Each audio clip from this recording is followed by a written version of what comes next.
We use language in almost every aspect of our daily lives. We can communicate our thoughts and feelings through speaking and writing, and receive information about other people's thoughts through reading and listening. These are the four main aspects of a language. Mastery of a language means proficiency in all four of these categories. As of 2022, approximately 3.3 billion people, or 43% of the world's population, is bilingual. According to the U.S. Census Bureau, only about 20% of Americans are bilingual. So, why are most Americans monolinguistic while half of the people of the rest of the world know at least two or more? In 2013, a study by Harvard University found that better English skills led to better income opportunities, and English has been the primary language for global trade and communications. Starting from primary school, we grow our English prowess so much that it inhibits our ability to learn other languages. Even in immigrant homes, by the third generation, many families lose the language of their heritage. I'm sure at some point in academia, you've taken a foreign language class. Perhaps you knew how to say basic things like hello or goodbye, or introduce yourself in another language. But once the class is over, most of us forget how to say a majority of the vocabulary we once knew, most likely due to lack of practice.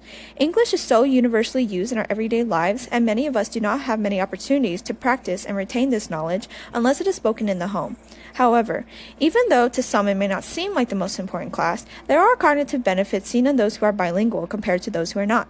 For example, people who are bilingual have better cognitive processing to learn things about their environment. They have improved attention to detail, creativity, memory, and conflict management, especially if they start young.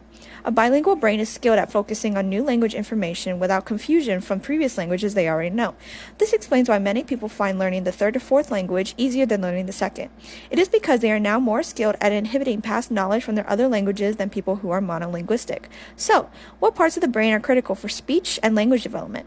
A place located in the temporal lobe called Wernicke's area is typically involved in the comprehension of a language processing. This could be either written or spoken. Our ability to use the correct words to display our thoughts and feelings can be attributed to Broca's area. The angular gyrus helps us to associate the words we hear or read with previously learned images or ideas. For example, if we see or hear the word car, most of us will think of this, or apple, we think of this.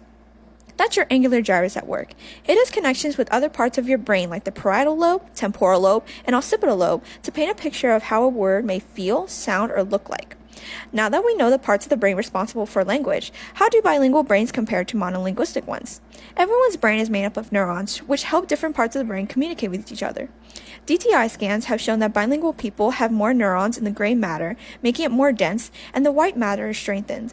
Language learning increases the brain's neuroplasticity, which is the ability to adapt and learn from new experiences or information a person receives. A study in 2012 also showed that the hippocampal volume increased. In other words, it got thicker because of the increase in density in gray matter. Perhaps at some point you may have come across someone who speaks the same language but pronounces words differently than you do. An accent is defined by Psychology Today as the sound of the way people speak. People living in the same area tend to develop similar accents. However, foreigners are able to adopt similar accents if they live there long enough. The interpersonal theory of accent adoption says that people wish to be like others in their environment as a sign of acceptance. They can achieve this through actions, facial expressions, and way of speaking, also known as an accent. A more biological explanation for this can be attributed to mirror neurons. These are special neurons in the frontal and parietal lobe that fire when certain behaviors are observed and mimic, like when you yawn because you saw someone else yawn. People who learn a language later in life are known to develop an accent that goes with their native language.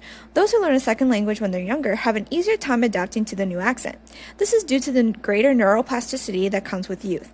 However, many Americans can only speak one language, even though a lot of us have had exposure to other languages, whether it be learning in a classroom, traveling to a foreign country, or learn from family or friends. But how easy is it to forget a language once we have learned it?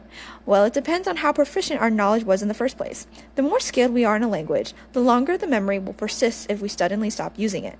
Higher proficiency means more of the information made it into your long-term memory. For many Americans, we typically do not use a language other than English in our everyday life. This means the brain will prune away information it does not deem as valuable, and thus we forget. No matter how old you are or where you're at in life, it can be beneficial to cognitive processing to learn or study a new language. Some people find it fun and take up the hobby because maybe their friends or family speak it, or maybe they're planning a trip to a foreign country. Whatever the reason is, learning a new language allows for communication between a whole new group of people. So get out there and do some exploring.